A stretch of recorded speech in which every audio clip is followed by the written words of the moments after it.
नमस्कार, जय हिंद। स्वागत है आपका ओनली यूपीएससी पर। इस वीडियो में जैसा कि आपको पीछे मेरे बोर्ड पर दिख रहा होगा, हम चर्चा करने जा रहे हैं लिथियम आयन पर। और ये चर्चा का विषय क्यों हम इस पर आज चर्चा कर रहे हैं। रिसेंटली अभी जो बीता फरवरी है उसमें चाइना ने एक बहुत बड़ा माइन खोजा, माइन जहाँ से धातु निकाले जाते हैं। एक्चुअली में माइन तो कहेंगे जब उसको खोदा जाए तब।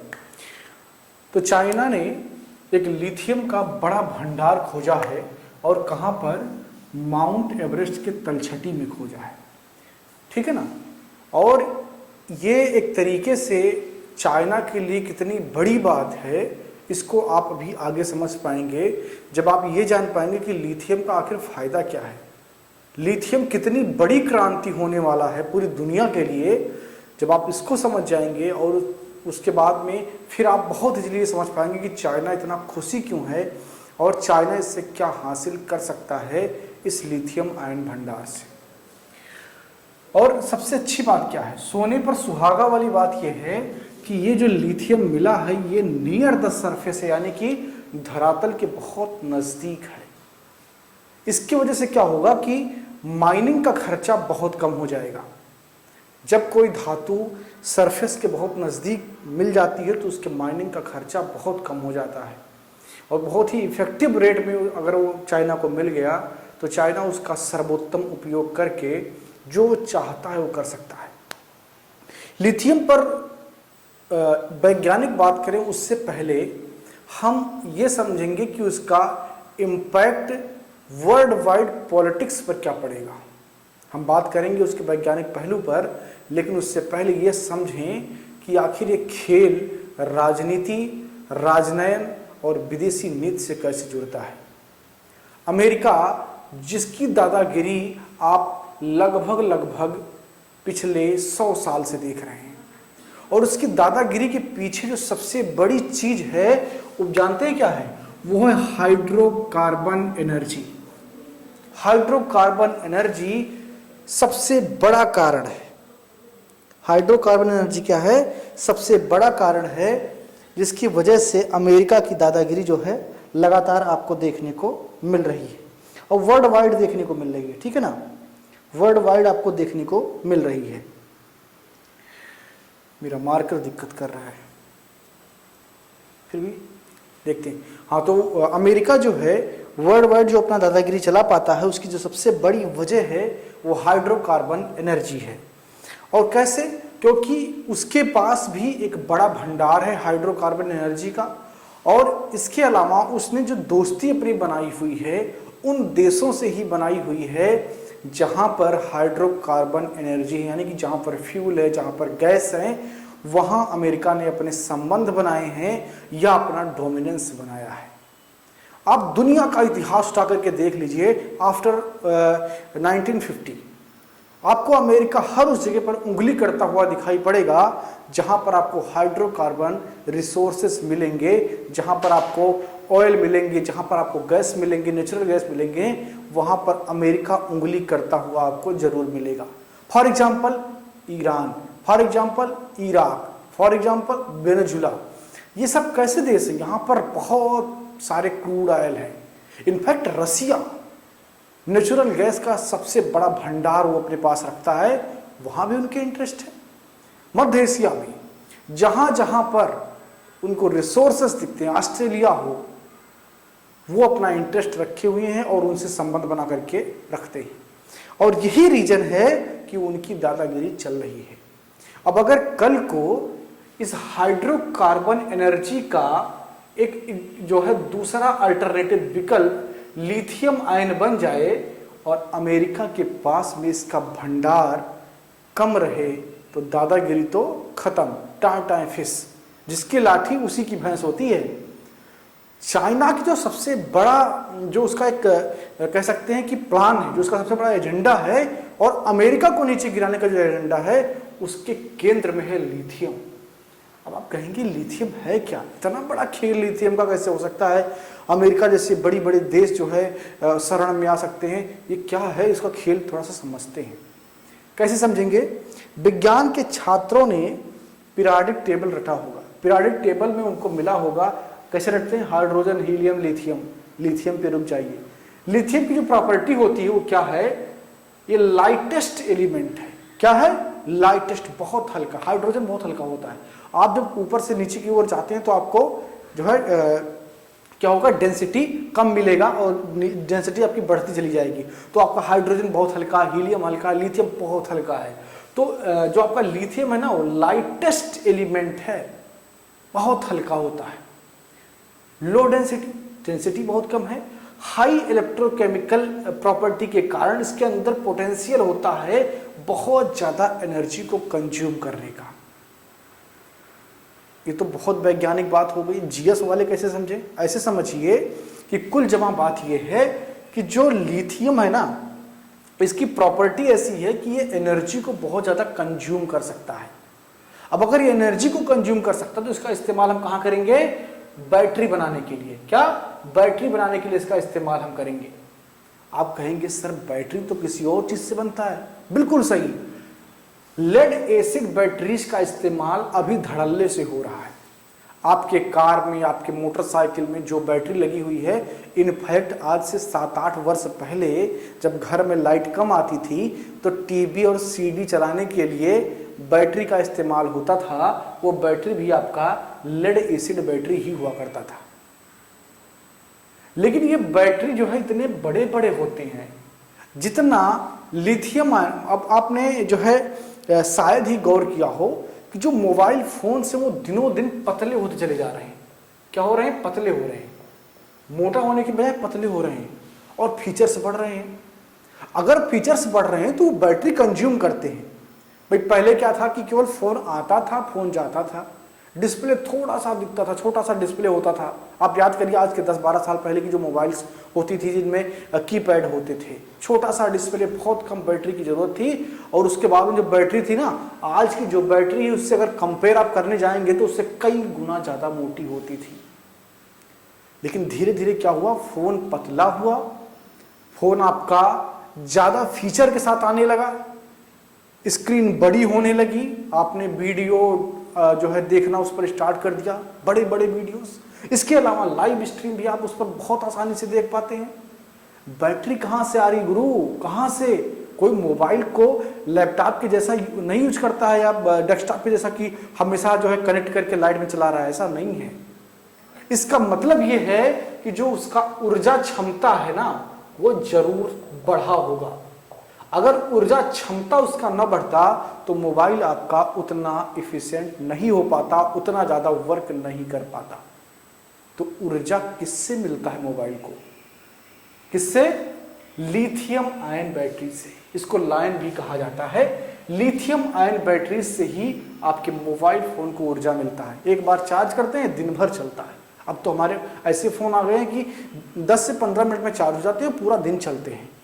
वहां पर लिथियम आयन बैटरी लगी हुई है जो कि बहुत ही थिन होती है, बहुत छोटी सी, बहुत ही थिन होती है। और इन्हीं सारे गुण के कारण उसमें एनर्जी को कंज्यूम करने की जो उसका पावर होता है ना, वो ज्यादा होता है। और इसी वजह से स्मार्टफोन पतले होते जा रहे हैं, स्क्रीन बड़ी होती जा रही है, फिर भी मजा आ रहा है। तो ये किसकी वजह से हो रहा है? लिथियम आयन बैटरी की वजह से हो रहा है। ये तो बात हो गया आपके मोबाइल फोन का। बिल्कुल सेम केस लागू होता है आपके लैपटॉप पर। तो क्या मोबाइल और लैपटॉप बना करके कोई देश झंडे गाड़ सकता है क्या? किसी को झुका सकता है क्या? कह सकते हैं कि हो सकता है, 1-2%, 2% हम मान ही लेके ऐसा हो सकता है। लेकिन इससे भी बड़ा खेल जानते हैं क्या है? इससे भी बड़ा खेल जो आपका है वो आपके व्हीकल है। क्या है? वो आपके व्हीकल है। इलेक्ट्रिक व्हीकल जो है वो उससे भी बड़े खेल हैं, क्योंकि ये एक बहुत बड़ा मार्केट है। ये क्या है? एक बहुत ही बड़ा मार्केट है। आपने एक कंपनी का नाम सुना होगा, टेस्ला। है सुना कि नहीं? एलन मस्क की कंपनी। एलन मस्क जबरदस्त का आदमी है भाई, जबरदस्त आदमी। कभी पढ़िएगा एलन मस्क के बारे में अगर टाइम मिले। उस बंदे में इतना पोटेंशियल है ना, डरता घंटा नहीं है। अगर सोच लिया कि ये करना तो करना है, पीछे नहीं हटना है। और उसने कुछ ऐसा करके दिखाया भी है। उसका जो स्पेस एक्स प्रोग्राम है ना, इतनी बार फेल हुआ ना, जितनी बार हमारे साथ के पढ़ने वाले लुच्चे लफंगे हाई स्कूल और इंटर में नहीं फेल हुए थे, इतनी बार उसका स्पेस एक्स फेल हुआ। पता नहीं कितना मिलियन रुपया लग गया। हम तो मतलब याद ही नहीं करना चाहते हैं कि कितना पैसा लगा होगा, क्यों उतना लोड ले भाई। उसके बाद वो बंदा लगा रहा और सफल हुआ। एलोन मस्क की कंपनी है टेस्ला। टेस्ला कार बनाती है। कौन सी कार? Electric car. अब आप कहेंगे कि अगर मोबाइल फोन को चलाने के लिए बड़ी बड़ी बैटरीज की आवश्यकता होती है, तो बड़ी से गाड़ी को चलाने के लिए, ट्रक को चलाने के लिए, बस को चलाने के लिए कितनी बड़ी बैटरी की आवश्यकता पड़ती होगी। अब तो नगरों में आपके इलेक्ट्रिक बस चल रहे हैं, आपने भी देखा होगा। अभी कुछ दिन पहले खबर आई थी, कानपुर से एक इलेक्ट्रिक बस के ड्राइवर ने दारू पी के ठोक दिया बस को, कई लोग मर गए। वहां से भी खबर आई थी। आपने सोचा नहीं कि इलेक्ट्रिक बस चल कैसे रहे हैं, कितनी बड़ी बैटरी उसमें लगती है। तो गुरु, बैटरी का साइज नहीं बढ़ा है, बैटरी की क्षमता बढ़ गई है। और किसकी वजह से बढ़ी है? लिथियम आयन बैटरी की वजह से, लायन की वजह से बढ़ी है, लिथियम आयन बैटरी की वजह से बढ़ी है। लिथियम आयन बैटरी एक क्रांति है जो आने वाले समय में रीन्यूएबल एनर्जी यानी कि जो नवीकरणीय ऊर्जा है उसका सबसे बड़ा स्रोत बनने जा रहा है। और जिसका अधिकार ऊर्जा पर हो गया, जिसका पहुंच एनर्जी पर हो गया, वो दुनिया पर राज करेगा। लिख करके रख लेना कहीं पे भी। ऊर्जा सबसे इंपॉर्टेंट है। आपको कुछ भी करना है, एनर्जी जरूर चाहिए। आपको चलना है तो एनर्जी, आपको बैठना है तो एनर्जी, आपको सोना है तो एनर्जी, आपको खाना है तो एनर्जी। बिना एनर्जी के कुछ नहीं होगा। और अगर एनर्जी का सबसे बड़ा स्रोत लिथियम आयन बनता है, तो जिसके पास होगा वही राज करेगा दुनिया पर। इसीलिए दुनिया के जितने बड़े बड़े देश हैं वो अब इस प्रयास में लग गए कि कितना ज्यादा लिथियम वो खोज पाए, क्योंकि लिथियम आयन बैटरी की डिमांड बढ़ने वाली है। आप भी देखते होंगे कि पिछले 3 से 4 वर्ष में आपको इलेक्ट्रिक व्हीकल खूब दिखने लगे हैं। पहले छोटी छोटी स्कूटियां दिखती थी, अब मोटरसाइकिल दिख रहा है, कार दिख रहा है, बस दिख रहा है जो इलेक्ट्रिक है। और इलेक्ट्रिक क्या, उसमें ट्रेन की जैसा ऐसा नहीं है कि सीधे सीधे लाइन दे दी गई है, कनेक्शन जोड़ दिया गया है, सीधे लाइट से ट्रेनें चल रही हैं, ऐसा बिल्कुल नहीं है। वो बैटरी से चल रही हैं। बैटरी चार्ज होती है, उसमें रखा जाता है और वो चल रही है। बैटरी रिक्शा बहुत ही बढ़िया एग्जाम्पल। बैटरी रिक्शा का आप एग्जाम्पल ले लीजिए। बैटरी रिक्शा एक क्रांति है। तो इस प्रकार के जो व्हीकल आपको देखने को मिल रहे हैं, ये किससे बन रहे हैं? ये लिथियम आयन बैटरी से बन रहे हैं। ऐसे में लिथियम का प्रभाव निश्चित तौर पर बढ़ना है। अब शायद आप मेरी उस बात से जो है एग्री करेंगे कि चाइना ने जो ये माउंट एवरेस्ट के निकट में लिथियम आयन का एक भंडार खोजा है, ये उसके लिए कितना बड़ा एक जो है खुशी की बात हो सकता है। क्योंकि वो जो चाहता है, अमेरिका को झुकाना चाहता है, दुनिया पर डोमिनेंस करना चाहता है, उसके लिए बहुत बड़ी बात है। और यहां पर अगर अमाउंट में आप जाएंगे तो 1 मिलियन टन के आसपास लिथियम होने की संभावना यहां पर है। और सोने पर सुहागा वाली बात क्या है कि ये सरफेस पर है। बहुत प्रयास नहीं करना है, बहुत पैसा नहीं लगाना निकालने के लिए। तो ये कहीं ना कहीं चाइना के लिए बल्ले बल्ले वाली खबर है। और ये निश्चित तौर पर एक नई क्रांति लेकर के आएगा। और ये जो क्रांति है ये पावर सेंटर को बदलेंगे। क्या करेंगे? पावर सेंटर यहां पर आपको बदलते हुए नजर आएंगे। और आप देखेंगे कि जो हाइड्रोकार्बन एनर्जी वाले देश थे उनकी डिमांड धीरे धीरे घटेगी। सऊदी अरब, ईरान, इराक, कुवैत, यूएई, इन सबके पास क्या है? हाइड्रोकार्बन एनर्जी का भंडार है। ऐस कर रहे हैं एकदम मौज मस्ती। कभी देखा यूट्यूब वगैरह में वीडियो देखिए कि जो वहां के सुल्तान है ना, उनकी जिंदगी ऐसी, उनको पता ही नहीं कि उनके पास कितने पैसे हैं। वो अवेयर ही नहीं इस बात से, क्योंकि उनके पास तेल के कुएं हैं, पैसा कम पड़ा, तेल निकाल के बेच दिए, हो गया पैसा। तेल सबको चाहिए, तेल बहुत इंपॉर्टेंट है। अब आप कल्पना करिए कि किसी दिन उस तेल की मांग अगर खत्म हो गई ना, तो क्या होगा? सब सिस्टम बदल जाएगा। जिसके पास लिथियम होगा ना, उसकी दादागिरी चलेगी। तो जो आने वाला समय है ना, वो लिथियम का होने वाला है, उस समय बदलने वाला है। आप कहेंगे कि इंडिया इसमें क्या कर रहा है? इंडिया भी इस पर प्रयास कर रहा है, बहुत सारे प्रयास। जो इंडिया की हाइड्रोकार्बन एनर्जी वाली कंपनियां हैं वो लगातार शिफ्ट हो रही, वो भी तलाश कर रही हैं। गुजरात में रिफाइनरी लग रही है, किसके लिए? लिथियम को निकालने के लिए। हम भी प्रयास कर रहे हैं। तो जो लिथियम है ना, ये एक क्रांति बन करके आएगा। अगर थोड़ा सा आपको मैं यहां पर बताऊं कि 2010 में जब आप देखते हैं तो 6 से 7 किलोमीटर अगर बैटरी व्हीकल से आपको चलना है तो करीब 1 किलोवाट आवर इतनी विद्युत की आवश्यकता आपको पड़ती है। और इसका खर्चा कितना आता था? लगभग $1000। कितना? $1000। कन्वर्ट करेंगे इंडियन रुपी में 76 रुपए के आसपास $1 है, यानी कि 76,000 रुपए। 6-7 किलोमीटर चलने के लिए 76,000 रुपए कौन खर्चा करेगा? लोग कहेंगे छोड़ो यार, कोई पगला ही होगा जो करेगा। कर सकते हैं जिनके पास तेल के कुएं हैं। जब 2020 में हम आते हैं तो ये जो कास्टिंग है ना, ये 90% तक घट जाता है और ये आपको देखने को मिलता है $110 के आसपास। कितना? $110। यानी कि कॉस्टिंग कितनी घट गई? लगभग 90% कॉस्टिंग घट गई। और इतना ही नहीं, आने वाले 3 से 4 वर्ष में 2025 तक इस बात की संभावना है कि ये $50 से भी नीचे आने वाला है। तो ये लिथियम क्रांति है। अब अगर आपके गांव में 2-3 ताऊ जी स्कूटी से चलते हैं जिसमें लिथियम आयन बैटरी लगा हुआ है, तो समझ लीजिए कि आने वाले 7-8 साल में छोटे से बच्चे से लेकर के बूढ़े बुजुर्ग तक सब वही चलाएंगे